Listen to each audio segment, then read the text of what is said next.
വിവാഹം വൈകുന്ന വ്യക്തികൾക്കും വിവാഹം കഴിക്കാൻ താൽപ്പര്യമില്ലാത്ത വ്യക്തികൾക്കും വിവാഹം കഴിഞ്ഞ് ഡൈവോഴ്സിലേക്ക് എത്തുന്ന വ്യക്തിത്വങ്ങൾക്കും അവർ എപ്പോഴും എടുത്തു വയ്ക്കുന്ന കാർഡ് 7 ഓഫ് കപ്സ് വിപരീതമായിരിക്കും.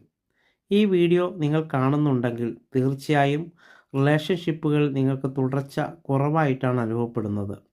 ലൈംഗിക താൽപ്പര്യങ്ങളുടെ ഭാവനയുമായി ബന്ധപ്പെട്ട് കിടക്കുന്നതിനാൽ ഒരിക്കലും അതനുസരിച്ചിട്ടുള്ള ഒരു ഇണയെ അല്ലെങ്കിൽ ഒരു വ്യക്തിത്വത്തെ കണ്ടുമുട്ടാൻ സാധ്യത കുറവാണ്.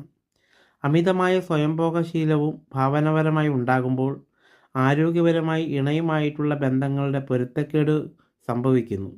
ഈ കാർഡിൻ്റെ വീഡിയോ നിങ്ങൾക്ക് ഈ സമയം ദൃഷ്ടിയിലും പെടുന്നു. ദാമ്പത്യ ബന്ധത്തിൽ ഇണയോട് ബന്ധപ്പെടുന്ന സമയം അമിതവ്യയം നിമിത്തമുള്ള ഓർഗസം നഷ്ടപ്പെടുക, ശീഘ്രസകലനം സംഭവിക്കുക, ഇതേ തുടർന്ന് പൈശാചിക സാഹചര്യങ്ങൾ സൃഷ്ടിക്കുകയും അക്രമാസക്തനാകുന്ന മാനസികാവസ്ഥയിൽ എത്തിച്ചേരുന്നതും ഇതുപോലെയുള്ള സന്ദർഭങ്ങൾ ദാമ്പത്യ ബന്ധങ്ങളുടെ തകരാറിലേക്ക് നയിക്കുന്നതും കാണാം. തീർച്ചയായും ഈ സന്ദർഭങ്ങൾ തുറന്നു പറഞ്ഞുകൊണ്ടുള്ള ഒരു കൗൺസിലിംഗ് ആവശ്യമാണ് കേട്ടോ.